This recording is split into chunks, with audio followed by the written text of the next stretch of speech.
Welcome to the Man Cave Podcast with Dan Kasper.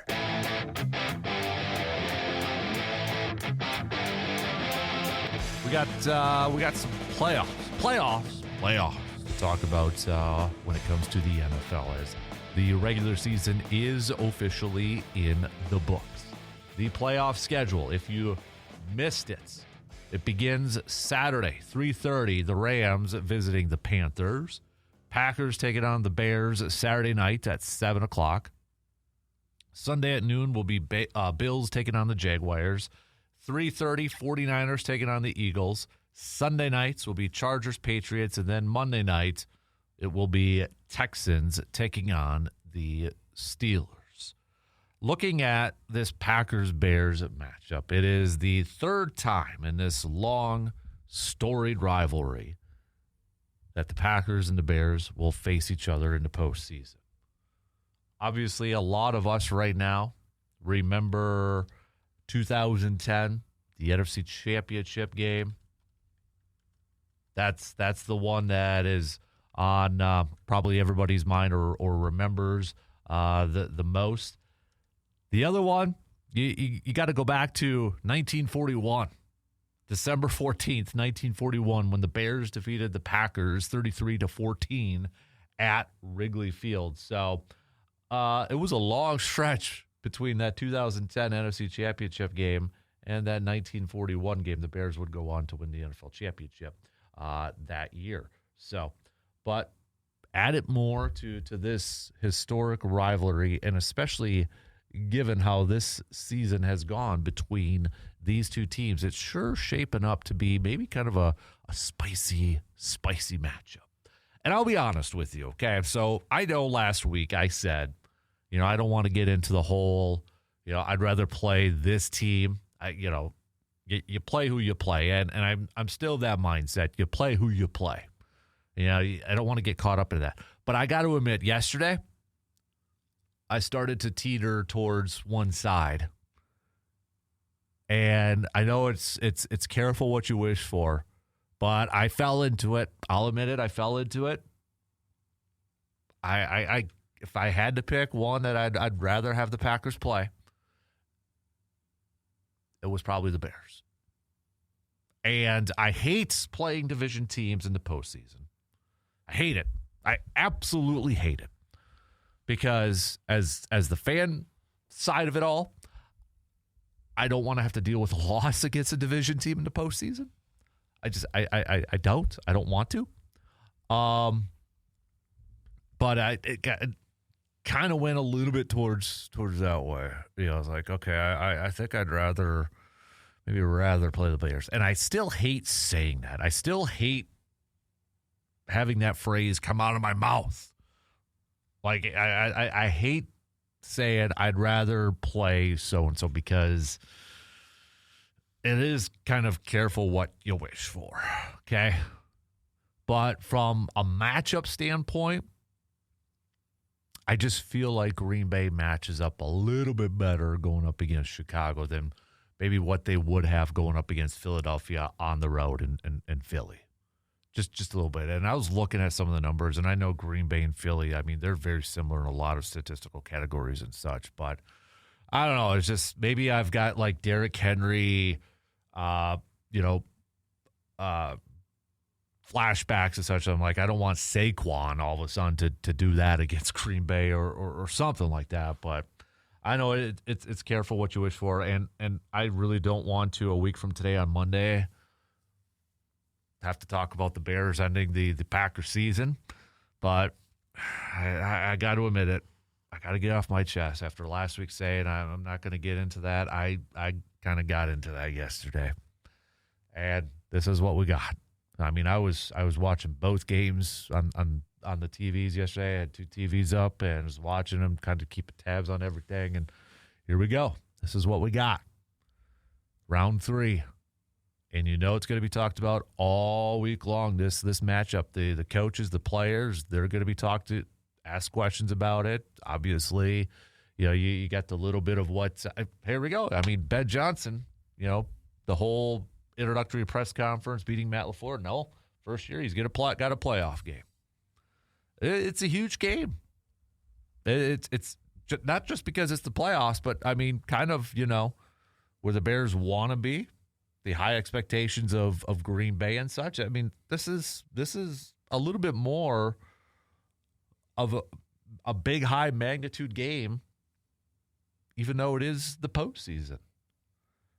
And you look at this matchup, and I think, just in my opinion, kind of what we've seen from the first two matchups in the regular season, I think we're set up for another classic, for another doozy of a game.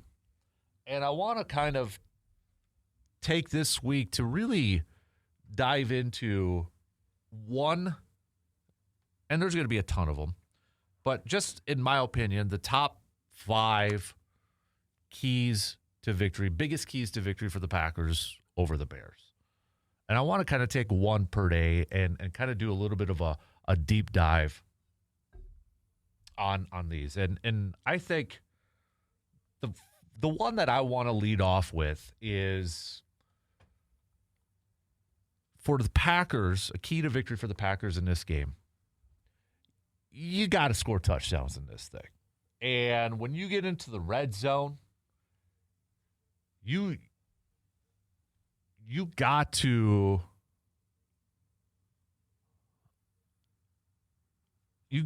be able to come away with touchdowns. We saw it not only in just those Packers Bears matchups, but look at like yesterday's game with the Lions and the Bears. The Lions controlled that game.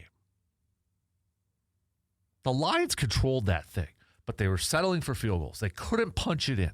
The red zone defense of the Chicago Bears, keeping them out, keeping their team still into that game, keeping them in for that offense to finally kind of get that momentum, kind of check in and tie it up. If the Lions would have had 1 or 2 more touchdowns, game would have been over with. And you can kind of look at Packers, Bears in their 2 regular season games, especially that last one at Soldier Field, right? Whether it was settling for a field goal or fumbling it at the 1, you get into the red zone, you have got to come away with touchdowns. That, to me, is one of the biggest keys to victory for this Packers team going up against Chicago. We know Chicago's defense is kind of a bend, don't break. The popular phrase, bend, don't break. They'll give up yards, but when it comes to the red zone, they're going to keep you out and force you to field goals.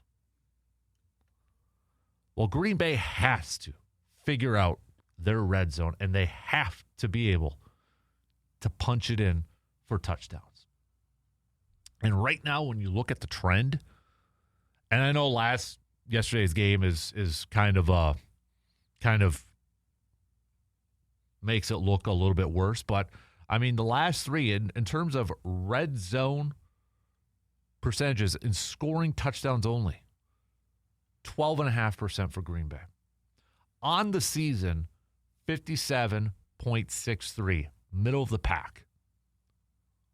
Slightly down from last year. To put it in perspective, the number 1 team in the National Football League in terms of red zone offense and where they come away with touchdowns is Philadelphia at over 70%. So 70% of the time they hit the red zone, they come away with touchdowns.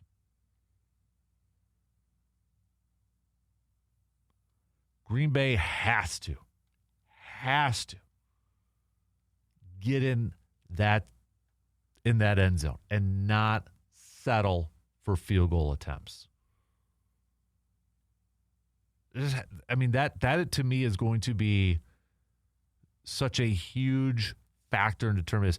If you have an opportunity to jump out to a big league, to jump out and put up a couple touchdowns and a few touchdowns, to where they're just not hanging around, to where Chicago's just not hanging around and able, I mean, they call it cardiac Caleb. I mean, we know that the Packers, we know the Bears, they're very good at making those late runs. They're used to it by now. This is a team that, if they're down by a couple scores heading into the fourth quarter, they're not going to be deterred. They're not going to be intimidated. They've been down this path before. So that's why I feel like it is super important for when this Packers offense gets into the red zone, gets inside the 20. Please come away with touchdowns. Please score, get in the end zone and score, and not have to settle for field goals. Don't turn the ball over in the 20. If you're going to go for it on fourth within the red zone, you've got to be super confident that you're going to pick that up. This is, honestly, I almost feel like LaFleur might have to be ultra aggressive in some of the play calling. Fourth and third, you may have to go for it. Fourth and 2. This is not going to be a game where I don't think you can be conservative on the offensive side, on the offensive play calling. I don't think you can be passive. You might have to be a little bit more aggressive. And it might bite you in the butt, but it also might reward you.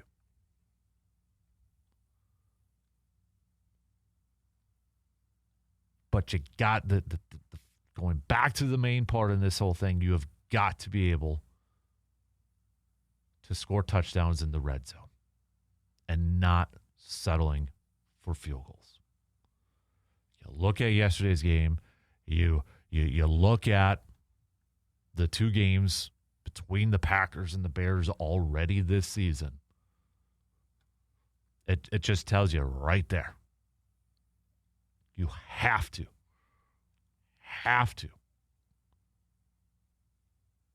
come away with touchdowns. And it's not going to be easy going up against this Bears defense when it comes to the red zone too. Because they are one of the better defenses in the entire league in red zone defense.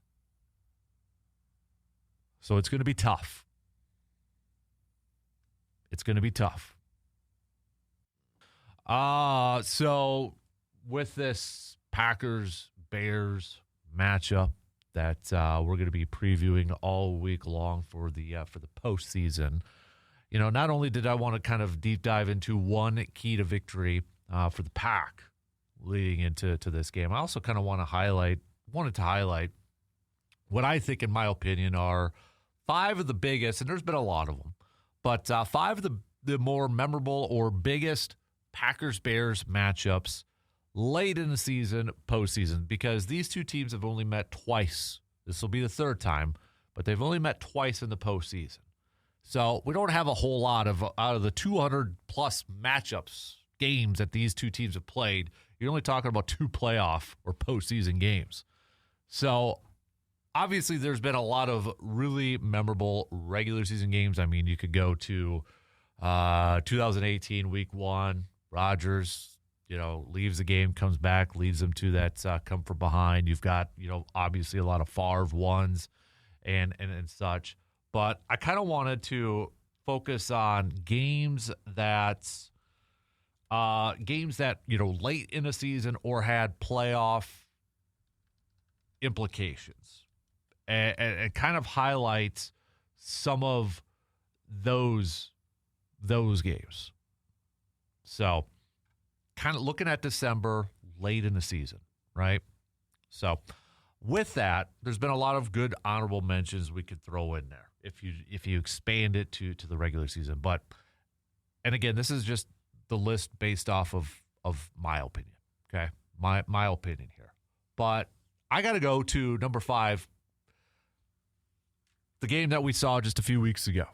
I mean, you can make the case that game was for the NFC North, maybe a 2 seed. So again, we're talking about games that affected playoff standings or whether teams made the playoffs. division champs, et cetera, et cetera. Well, you look at that game that we just saw a couple weeks ago in Chicago. I mean, you can point to that one saying that one determines, obviously who's the NFC North champs and maybe even a 2 seed. Because the Bears right now are the 2 seed in the NFC. And that was the game Jordan Love leaves because of the concussion. Malik Willis played incredibly well. It looked like the Packers were going to come away with that victory. Don't want to rehash, some bad memories for Packers fans in that game. But, I mean, Romeo Doubs, if he recovers the onside kick, game's probably over. Packers probably win that game. But we all know what happened. It's still fresh in our mind. Chicago gets the onside kick. They're able to tie it up with a fourth down touchdown pass, overtime. Packers not able to do anything in their drive. They get the ball first. Chicago, walk-off touchdown. You look what happened after that game. Green Bay gets dominated by the Ravens, and obviously yesterday with nothing to play for against Minnesota, they lose that game too. But after that game, Bears also fall to the 49ers, and they fall yesterday to the Detroit Lions. So, yeah, that game, I know it's a little bit of a recency pick, but you look at it and the magnitude that it had and determining maybe a team going from a potential 2 seed to a 7 seed, a division championship, hosting a playoff game, to having to make a run on the road. Honorable mention, even because it was a December game too, you could go to the Packers-Bears game at Lambeau Field. But I look at this one, that it definitely had a major impact for the rest of the regular season and setting up the postseason between these two teams. There's no question about it. And we'll see maybe if that makes the difference, if Green Bay is able to get a victory or not. We'll see if that game made the difference for coming up on Saturday night, that home field advantage. Will it help out Chicago? Will it deter Green Bay at all?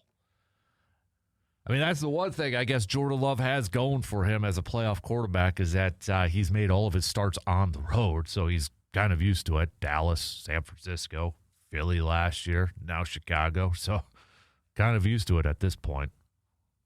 Still would like that at Lambeau, but there's not really a whole lot of positives to go back to yesterday's game between the Packers and Vikings. Okay, there's not really a whole lot to break down from that game. But I will say this. Couple things here. I do got to give a tip of the cap, because when you get into game, it was essentially a preseason game for the Packers. Let's not kid ourselves. This was a glorified preseason game. But in these instances, when you are resting your starters and asking your backups, second and third stringers to play this game, get through this game, you are sending the message that this game doesn't matter.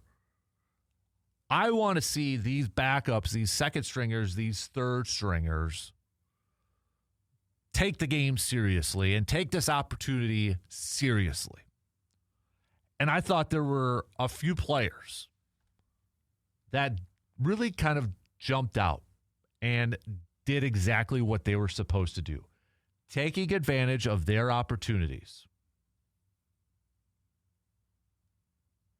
and putting some good stuff out on tape. And I look at it from a defensive standpoint, and there was a few individuals that I thought did a really good job yesterday. Barron Sorrell, the rookie from Texas. Now, remember, this was the guy that when he was drafted already was like kind of a fan favorite. He was in Green Bay. He was a fourth-round pick. He was a day 3 pick. And he was that guy when, like, they announced the pick, And he was there, and he went up on stage, and then you had like Goody and the Packers, front office are like, he's in Green Bay? Like, it was kind of that's Barron Sorrell from Texas. And if you were watching the game yesterday, number 99, he was on a lot of plays. He was in on a lot of plays. And that's what I want to see from younger guys, rookies with extended amount of time. The team is obviously saying this game does not matter. We just want to be healthy. But I want to see these younger guys. I want to see these bottom depth chart guys say, but it matters to me. It matters to my growth. It matters to my career. I want to show you that I can be a part of this team, that I can be a contributor to this team, that I deserve more opportunities. I thought Sorrell did that. I thought Brenton Cox Jr. went out and had himself a nice game too. Led the team in pressures, 5, had a sack. And this was the first opportunity to see another rookie yesterday. And this was a guy that missed all offseason. Training camp and that. Apparently he had such a bad hamstring injury, it tore off his bone. Colin Oliver. First game. Just was activated a few weeks ago. He only played 15 pass rushing snaps, but he had four reps. Or 4 pressures, excuse me. This is a guy that his teammates were coining him, like mini Micah or young Micah.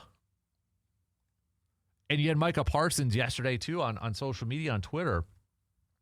Go out there and tweet, I'm excited to watch Barron and CO today with these opportunities. Those 2 guys that we just talked about. And I thought those were guys that went out and took advantage of those opportunities.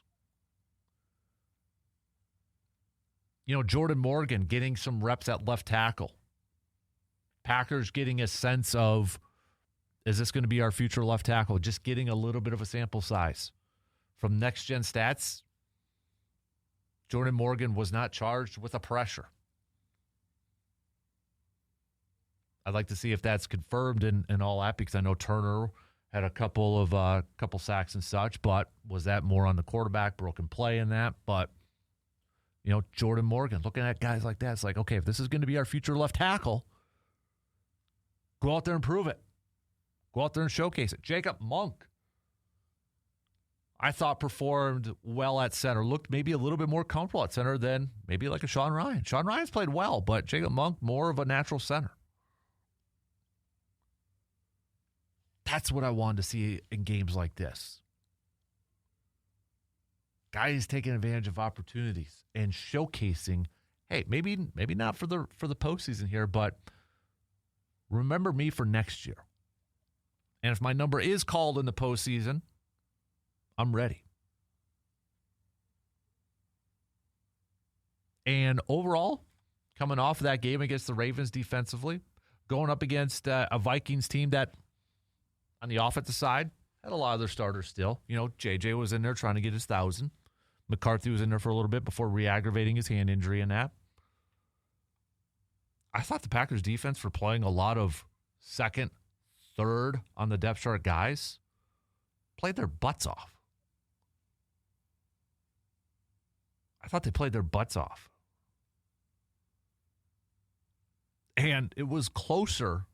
This game was a lot closer than what it probably should have been, in my opinion. I don't think it's that far out of, if Packers starters were playing, like on the offensive side of things, Green Bay probably wins that one. So I think what Jeff Hafley did yesterday, with a lot of backups, the game that he called, is probably going to improve his resume for some of these teams that are thinking about hiring Jeff Hafley or bringing him in for an interview.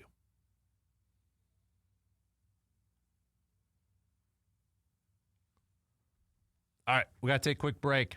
We'll switch gears and chat a little hoops before we get back to some more football talk, but continue to send me your best and worst from the weekend, your VFW Post 305 best and worst, and also your I'm not saying, but I'm just saying.